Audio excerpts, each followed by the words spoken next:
Bonjour à tous. Aujourd'hui, on va essayer de comprendre comment on peut se servir de l'immobilier locatif pour se protéger de la crise qui est en cours. Car oui, il y a une crise, et on ne peut plus l'ignorer. Elle n'est pas seulement géopolitique, elle commence à affecter l'économie tout entière, avec une inflation galopante à 6-7% en France et à plus de 10% en Europe. Et la bonne nouvelle, c'est qu'on n'est pas obligé de subir la crise, on peut s'en protéger. Et il n'y a pas de meilleur actif que la pierre, comme valeur refuge et comme rempart contre l'inflation. C'est ce qu'on va voir. Alors, d'abord, pourquoi un rempart contre l'inflation? Pour deux raisons. La première, c'est que côté loyer, donc le cash flow que dégage mon actif locatif, ce loyer, il est indexé sur l'inflation via ce qu'on appelle l'indice de revalorisation des loyers. À partir du moment où j'ai un loyer qui suit l'inflation à la hausse et que j'ai une dette dont la valeur réelle fond à mesure de l'inflation, je suis gagnant sur les deux tableaux. Et ça se traduit par le fait que j'emprunte, pour ceux qui ont fait un peu d'économie en terminale, à taux réel négatif. En fait, j'ai un taux d'emprunt qui est entre 2,5 et 3, disons 3, pour un prêt immobilier, et j'ai une inflation qui est à 7. Donc, la valeur de l'argent se dégrade de 7% par an, alors même que je paye que moins de la moitié au banquier, 3. 7 moins 3, ça fait moins 4. J'emprunte à des taux réels négatifs, à moins 4. Donc, je suis dans une position hyper favorable parce que j'emprunte à moins 4. C'est-à-dire que la valeur de ma dette, elle ne fait que se faire grignoter par l'inflation, ce que je dois au banquier. Alors que côté loyer, je suis indexé à la hausse. Donc, je suis indexé à la hausse sur le loyer, indexé à la baisse sur la dette. Donc, je suis dans une situation idéale. C'est un peu technique, mais il faut s'imaginer que vous prêtez 1 000 euros à un copain et que vous lui facturez 3%. Donc l'année prochaine, il devra vous rendre 1030 euros. Mais entre-temps, disons que l'inflation a pris 10%. Donc en fait, ça veut dire que la valeur de vos 1000 euros pour acheter un vélo, par exemple, c'est plus du tout la même l'année prochaine. Les 1000 euros que vous avez aujourd'hui, l'année prochaine, s'il y a 10% d'inflation, ils auront une valeur de 900 euros. 1000 euros moins 10%. Et votre pote, il va vous rendre que 30 euros de plus. Alors que vous, vous avez perdu 100 euros de pouvoir d'achat. Donc vous vous faites complètement arnaquer. Il y a 10% d'inflation, vous perdez 100 euros sur vos 1000 et vous facturez que 30 euros, soit 3% à votre pote. Donc 30 versus 100, il y a 70 euros que vous avez littéralement perdu. Et ça, c'est ce qu'on appelle la valeur réelle de l'argent. C'est pareil avec le banquier. Quand le banquier facture 3% et que l'inflation est à 7 en France, eh ben, il perd 4. Vous gagnez 4 indirectement. Voilà. Donc c'est plusieurs manières de voir la même chose, mais on retient simplement qu'un loyer qui est indexé à la hausse, une valeur qui est indexée à la baisse, c'est un actif, l'immobilier locatif, qui est idéal pour se protéger de l'inflation. Et il n'y a aucune autre classe d'actifs qui permet de s'en protéger mieux. Il y a un deuxième argument qui est très important. Quand on est stressé par une crise et qu'on reporte à plus tard son projet d'achat, il ne faut pas oublier qu'attendre a un coût. En fait, chaque mois d'attente, c'est un mois de loyer qu'on ne va pas encaisser. C'est dommage, parce que ce n'est pas de l'argent gratuit, mais pas loin, hein. C'est la banque qui finance le bien, c'est le locataire qui rembourse la banque. Donc chaque mois, en fait, j'aurais pu m'enrichir d'un loyer supplémentaire de manière assez passive. Et là, je ne le fais pas. Et en plus, dans un contexte comme le contexte actuel où les taux ne font que augmenter, chaque mois qui passe, les taux augmentent de 0,1 ou 0,2%. Et ça a un coût énorme sur le coût du crédit. Donc, attendre en pensant que le marché immobilier va baisser, ça n'a du sens que si la baisse anticipée, elle est plus importante que le coût de l'attente. Je ne l'ai pas exactement en tête, mais il me semble que si on attend et qu'on ajoute le mois de loyer et la hausse du crédit chaque mois, on est à peu près à 1 500, 2 000 euros sur un bien moyen.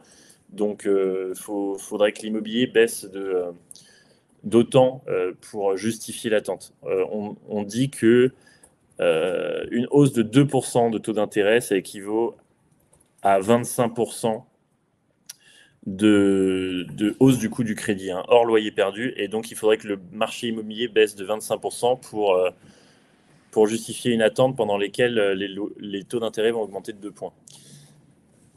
Troisième argument, c'est pas forcément une mauvaise situation quand on est positionné à l'achat, ce qui est le cas de nos clients, vu que nous, on travaille en mandat de recherche, on est buy-side. Si jamais on pense que l'immobilier va baisser, ça met en position de force les acheteurs. Jusqu'à présent, on avait un marché immobilier qui était aux mains des vendeurs. C'est eux qui avaient le pouvoir. Aujourd'hui, il y a un basculement, surtout si on anticipe une baisse, hein, ce qui n'est pas évident non plus. Mais en tout cas, le climat actuel fait que l'acheteur a le pouvoir. Et ça veut dire qu'on peut mieux négocier les biens, surtout les passoires thermiques, et faire des belles économies à l'achat. Donc ça, il faut l'avoir en tête, parce que non seulement ça protège de l'inflation et des crises, mais en plus, on peut le faire à moindre coût dans un cycle favorable aux acheteurs. Mais il ne faut pas tout miser sur la baisse du marché immobilier. On peut avoir un climat favorable aux acheteurs, mais il faut rappeler quand même, pour ceux qui pensent qu'attendre vaut le coup, qu'on est dans un marché pénurique. Parce qu'on a une démographie qui reste une des plus fortes d'Europe, et on a besoin de plus en plus de logements. Et la construction de logements est à la traîne, parce qu'il n'y a pas assez de réserves foncières, et il y a des réglementations hyper contraignantes pour les promoteurs, notamment la ZAN, zéro artificialisation nette, qui fait que on construit de moins en moins de logements, il y a de plus en plus de ménages, et cette pénurie de logements, elle met un floor, elle met un plancher sur les prix de l'immobilier. C'est pour ça qu'on ne les voit pas beaucoup baisser. Il y a un effet de lag, un effet de... L'immobilier est toujours en retard sur l'économie, certes, mais quand même, l'immobilier a pris 7% depuis le début de l'année, alors qu'on vit une des pires crises économiques depuis des dizaines d'années. Et ça paraît contre-intuitif, mais c'est aussi dû au fait qu'on reste en situation pénurique. Et ceux qui prévoient l'Armageddon, l'effondrement du marché immobilier, ça pourrait se faire sur un marché italien où il y a une démographie en berne et un parc de logements qui n'est pas pénurique, mais dans un marché immobilier tendu et serré comme le nôtre, quand bien même il y aurait un contexte macroéconomique défavorable à la pierre, elle va être assez peu affectée parce qu'on a une pénurie structurelle de biens par rapport à la demande. Donc, je ne pense pas qu'attendre un effondrement du marché vaille le coup. Un, parce qu'entre-temps, on se prend une hausse du coût du crédit et on n'encaisse pas des loyers. Et deux, parce que je pense que cet effondrement ne viendra pas. On est un marché qui emprunte à taux fixe, contrairement à des marchés anglo-saxons où une hausse des taux d'intérêt va asphyxier des emprunteurs qui voient leur mensualité exploser parce qu'ils ont emprunté à taux variable. Ce n'est pas le cas en France. En France, si les taux d'intérêt augmentent, les gens qui avaient emprunté ne voient pas leur mensualité augmenter parce qu'ils ont emprunté à taux fixe et pas à taux variable. Donc on a un marché qui est relativement hermétique à des grandes phases de volatilité, contrairement à d'autres marchés qui pourraient nous influencer. Donc faire attention à ça et ne pas oublier que finalement le bon moment, c'est maintenant. Dernier point, il y a des arguments qui sont contradictoires dans ce que je dis parce que je suis en train d'évaluer deux hypothèses. La première, c'est de dire que l'immobilier ne va pas baisser énormément vu qu'il y a une pénurie de logements, mais je suis aussi en train de défendre ceux qui pensent que l'immobilier pourrait baisser.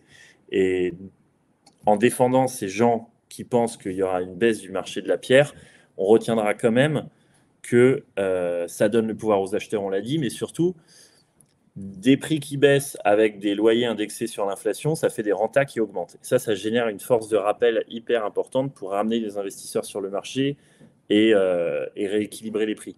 Je la refais.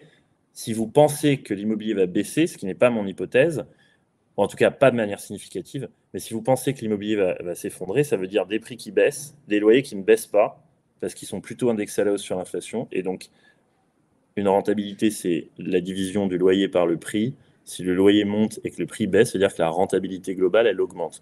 Donc vous allez être dans un marché où les acheteurs ont le pouvoir et où les rendements locatifs sont de plus en plus élevés. Et un corollaire de ça, et c'est l'objet de cette slide 5, c'est la hausse de la tension locative. Pourquoi ? Parce qu'avec la hausse des taux d'intérêt et le resserrement bancaire, il y a de plus en plus de ménages qui se voient annuler leur projet de résidence principale. Trop cher. Surtout ceux en métropole, surtout ceux à Paris. Des projets à plus de 500 000 euros, ce qui est le minimum pour acheter un bien à Paris, ils sont indigestes d'un point de vue bancaire. Et donc, le crédit leur étant refusé, ces ménages-là se voient contraints de rester locataires. On voit ça de manière disproportionnée à New York, où les prix sont évidemment bien plus élevés, et la hausse du taux d'intérêt est plus importante puisqu'ils sont passés à 7,5 pour des prix immobiliers sur 30 ans, alors que nous, on est plutôt à 2,5, 3. Donc, ils deviennent tous locataires par défaut parce qu'ils ne peuvent plus financer leur projet de résidence principale. et même, ils ne peuvent plus financer de projets d'investissement locatif. Ça veut dire qu'il y a de moins en moins de locations sur le marché et il y a de plus de gens qui se retrouvent locataires, ne pouvant pas être propriétaires parce que les banques ont resserré. Donc, s'il y a moins en moins de locations et de plus en plus de locataires, ça veut dire qu'on a une tension locative qui augmente. Et on voit ce phénomène en France où, à cause du resserrement bancaire, il y a de moins en moins de projets qui arrivent jusqu'au bout et donc ça crée une baisse des locations disponibles et une hausse de locataires par défaut, donc de la demande locative, parce que ces gens-là n'ont pas pu financer leur projet de résidence principale. Et cette hausse de la tension locative, on la voit en ce moment, elle est manifeste, elle est dans les chiffres, la presse en a parlé à plein de reprises.